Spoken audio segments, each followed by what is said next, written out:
Life has its ups and downs, just like the market. But finding somebody to help you navigate those on your financial journey can be so critical in helping you find success. So today we're going to tackle the subject of what to ask a prospective financial advisor, or maybe your existing advisor, to make sure they're the right person to guide you on your financial journey. When I was thinking about this episode, Mark, I thought of all the different roles that we fill. I know people think all we do is pick investments. Like that's the thing we're known for, right? That's actually, with our industry today, that's become one of kind of just like the basic things, right? It's like whenever you go to, whatever, a restaurant, right? You just expect fries with your shake or fries with your burger or whatever. Like, that's kind of what that's become for us. It's like, okay, pretty much as far as investments go, everybody's going to be like able to recommend some sort of investment to you. Yes. But what we have found is that we also serve other roles that, I'll be honest, I didn't expect to fill when I took on this position. One of those is marriage counselor. I mean, how many times have you been in the room and you've had to kind of be like, okay, guys, okay, I see there's a difference. I'm going to step out, and whenever I come back in, this better be resolved. No, I will remember don't do that. But. one specific client couple that cracked me up. So he did not want to be there. Let's start there. He did not want to be in the room. He had had some negative experiences with other advisors. I didn't know this at the time, but you could tell he walked in, his arms were crossed. He was leaned back in his chair and he was glaring at me. And about halfway through the meeting, he leans over and he goes, "She's really smart." So I was like, okay, I've got him. But then I almost lost him because there was a tension point for them. Oh, wow. Okay. And I sided with his wife, not knowing it. So then I had to do a little bit of counseling. So they had credit card debt of about $8,000. Okay. They'd been busting their tails for years to pay this down. Okay. He'd had a bad wreck at one point and they'd had he wasn't able to work. So they'd gotten behind. They had been busting. It wasn't all just bad decisions. No, it wasn't. It was truly just kind of life. Well, they had about $8,000 left. Guess how much money he had sitting in cash in a safe? $8,000. $8,000. And so she had been begging him for months to just let her use that, pay off the credit card. And he was just holding on to it tight. And so when we were talking through their finances, and I just kind of paused and I went, hey, help me understand this. So you have $8,000 in cash, and that's not even your emergency savings. Okay, it's just extra savings. Okay. No, yes. Okay. And then you've got the same amount in credit card debt. What if you paid off the credit card debt and then the payment you've been making to that credit card debt went back into the safe till you had it replenished? And he looked at her like, huh. Why not? Yeah, that I could do. So I was able to help them resolve something that had been a real tension point for them for several months. So marriage counselor is certainly one of the things that we have to do. And I'd say the biggest piece of what we do is really like counseling, for lack of a better word. Absolutely. Becoming your advocate, right? So a lot of times, like you said, folks come in with a lot of financial shame. So just letting people know, listen, like there's so many people that have been in your shoes before. Don't let that stop you. Yes. So advocating and sometimes, punching bag. Okay. I honestly, I didn't even want to say that one because yes, there has been times when we at times get treated like a punching bag. If that happens, you can be sure that I'm not going to really want to be your advisor for much longer. So yeah, I would say there's certain people out there that believe, well, no matter how much money you have, we'll work with you. Well, I mean, yes, but if you're a jerk or you're not coachable, I don't care if you have $6 million.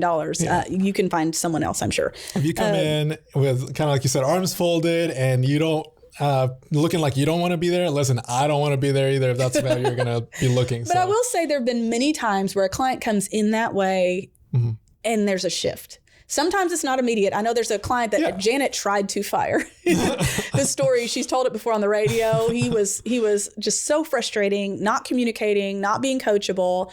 And coaching doesn't mean you do what I say necessarily. It means you're collaborative in the process. Or at least willing to listen and actually consider things. Yes. And this particular client had done some things that were just absolutely frustrating. And the wife was not aware of what the client was doing. And so they had a final meeting where Janet had every intention of firing them. And it really turned out to be a very profitable meeting, and he's one of her best clients now. So we're not saying that you have to come in and just do what we say, because that is certainly not the relationship we want. This is not something, your advisor should not be someone who tells you what to do and you just do what they said because they're your advisor. It needs to be a collaborative effort where both of you are talking about your goals and your timeline, and you guys are working out a plan that works for you. That's what I would say is the key word for me is partnership, right? Yes. You got to come into it as a partnership. So you're not going to come into it arms folded, expecting the other person to do everything, right? Correct. Because a lot of it is up to you. And there's a lot we can't control. We can only control our current behavior, our future behavior. We can't control the markets. We can try to advocate for you to put you in the right positions, but we don't have a crystal ball, just so you know. It's not that simple. Right. So when you're meeting with somebody and trying to determine if they're a good fit for you, the first question we'd like you to consider, or if you have an existing advisor, is ask them what licenses they have. So a lot of people don't realize that what we do isn't actually something that requires a college degree. I have one. It's in Spanish. So, do with that what you will. Mark does have a finance degree, but a lot of people in our industry don't. There's actually licensing exams that we take. Those licensing exams, whichever ones we take, determine what tools we have at our disposal to use for you to advocate for your goals.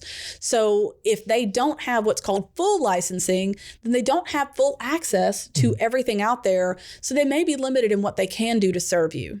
Correct. So, for example, kind of like Teresa was saying, if you've got somebody that you're working with that is only licensed to sell life insurance, for example, which is quite a bit of people out there, honestly, then the only thing that they can give you is life insurance. So imagine what they're going to offer you whenever you're looking to, for example, save for retirement. Well, they're going to give you some sort of life insurance policy that is somehow mimics what we try to do, but doesn't really accomplish the goal as well as many other things. So yes, and there are a lot of people out there, and it's gotten better over the last few years, but it's still out there. We see this where they call themselves financial planners, but they're not actually licensed. So the best way to check that, if you don't want to ask them directly, is go to the website. It's called Broker Check. It is run by FINRA, which is our governing body. And any advisor who is licensed will be listed on there, and it will tell you what licensing they have. So if you need help figuring out whether they're fully licensed or not, reach out. We can help you with understanding that.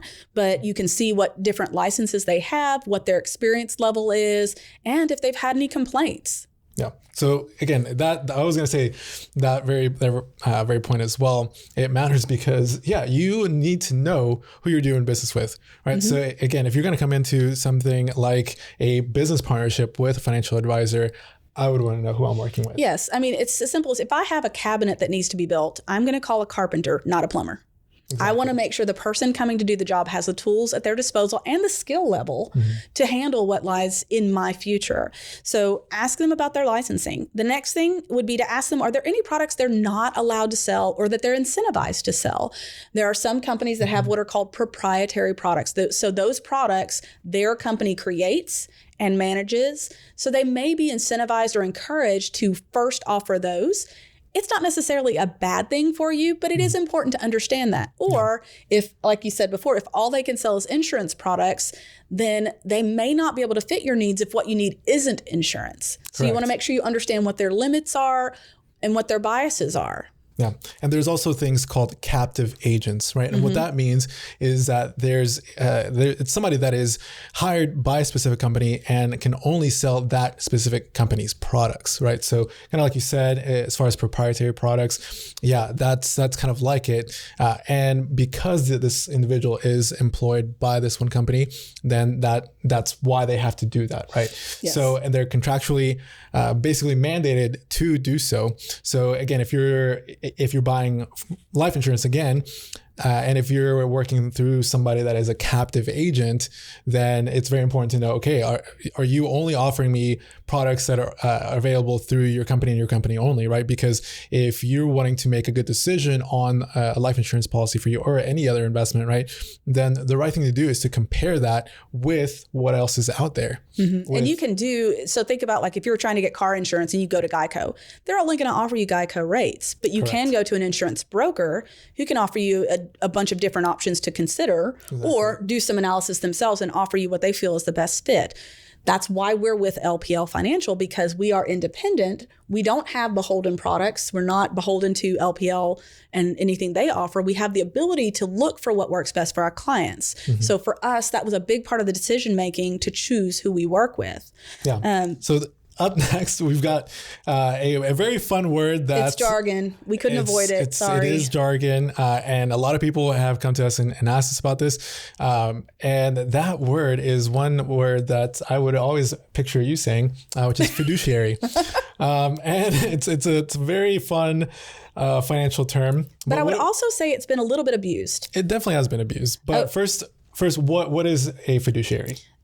The basic of it, there's this big long explanation if you Google it of what a fiduciary is, but the kind of generic way to explain it is anyone who calls themselves a fiduciary, they are legally required to do what's in their client's best interest above their own. So in our case, because we are fully licensed, if I were to do something or recommend something to a client that is not in their best interest, I have the risk of losing my license, jail time possibly, financial fines. There's a big issue if I choose not to do that. And so the idea is that there is a greater responsibility if you are a fiduciary to advocate for your clients to the best of your ability.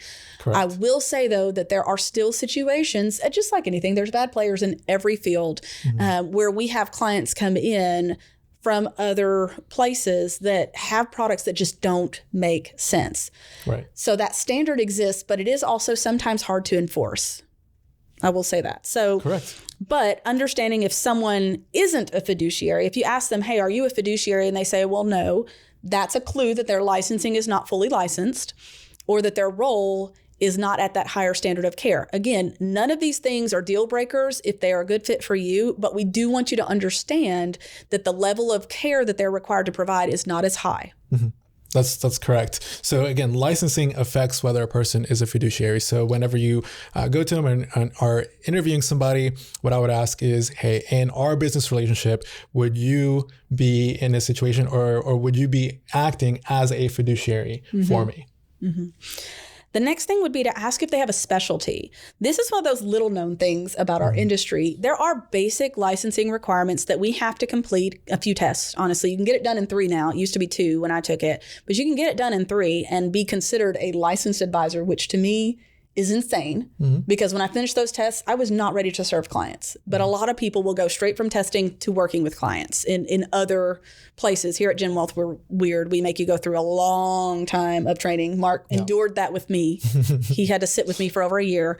It was tough, but I made it through. But beyond that minimum licensing, there are different training and work experiences that you can benefit from as an advisor. You know, here at GenWealth, we're primarily focused on retirement planning, retirement income strategies. So we help you get to through retirement. That's kind of our area of expertise. If you're looking for a day trader, I'm not your gal. Okay. Yep.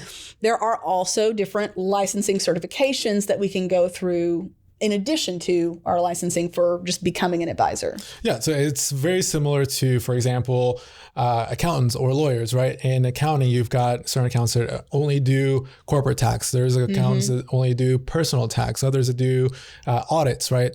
So, and in the legal world, you've got certain folks that specialize in real estate documents, others in small businesses, others in estate planning. Yeah. So in the same way, you know, there's very niche areas in our industry that folks specialize in. So you and I have the RICP, which is a Retirement Income Certified Professional. So it specializes in being able to turn just about any asset into a retirement income stream for our clients. And another one that exists out there is the Certified Financial, what is it, CFP? It's Certified Financial Professional, right? Financial Planner. Planner, thank you. Yeah. And that one focuses a lot in on tax planning and things like that. We have a few of those on our team as well. Right. So understanding what their specialties are, if they have one, and then whether those fit you and your goals is really important there. The other thing is, how do they get paid? This is one that I want to be cautious of because there's not a wrong answer, in my opinion, for how an advisor gets paid. And I'm not just saying that because I am one. It is important to understand if there is better compensation from one product to another, in case that might incentivize them or create a bias. But overall, generally speaking, in our industry, there's going to be one of 3 ways that an advisor is getting paid, either through some sort of like flat fee or per meeting kind of fee, planning fees. whether it's going to be commissions off of the products that they're selling, or there's going to be an ongoing advisory fee. Those are really the three ways. I don't feel like there's a wrong answer to that question. There may not be a good fit for you, but it is important that you understand what your plan is going to cost you. Yeah. And how those fees work, again, with those specific products that you use or the services that you are receiving. So exactly knowing how those fees work is going to be very beneficial for you. And then our last question is, what is your process? And if they look at you kind of like a deer in the headlights, that would be one that I say run. Because if they don't have a process for how they're going to get you to your goals, how are you going to get there? I feel like it's like trying to get somewhere without a map. Yeah. And here's what I want to make sure to clarify. Products are not a process, right? So somebody that you go see and just tells you, oh, just invest in this, that's not a process. No, I think it's important that they understand you before they ever make any recommendations for you. You know, we talk about if you walked into your doctor's office and you said, I've got pain in my shoulder here, and they prescribed you heart medicine without examining you, that would be a problem. But people do that sometimes in our industry. They're like, oh, you've got X number of dollars. Well, let me sell you a product. It should not be transactional like that if you have long-term goals. Exactly. So with retirement planning, especially, it is even more critical that they have a proven process for guiding you to and through retirement. So it's time for our 2 cents today. And Mark, I'm going to let you go first. Yeah. So your plan is as unique as you are, right? So make sure to work with somebody who is licensed to be able to help you in what you need, and also is able to offer the tools that you need. And finally, somebody who has a process, a proven process that will help you reach your goals. And if that process doesn't clearly outline what steps to take, it may be time to consider a switch, or if the process just doesn't exist. Right. And if you're at that point and you'd like to meet with our team, we're always welcome. You're always welcome to come meet with us. First meeting's always free. But before you make those changes, those adjustments, I'd encourage you to just take some time to really understand who your advisor is, because this is supposed to be a partnership for the long haul. Thank you guys so much for joining us this week. To make sure you don't miss our next episode, we'd encourage you to subscribe to our YouTube channel or like our Hit podcast. The like button. Yeah, hit that like button, and we'll see you next time. Thanks for listening to the Talking Sense podcast. And if you like what you hear, make sure to subscribe to the podcast to get all the newest episodes. The genwealth team is available to you 24/7 at info@getreadyforthefuture.com, or call our offices at 866-653-PLAN. That's 866-653-7526. And while we like to have fun here, we're also financial advisors, and that means disclosures. You should personally consult a financial advisor before making any investment, and no strategy can assure success. genwealth Financial Advisors is an Arkansas registered investment advisor with securities offered through LPL Financial, member FINRA SIPC.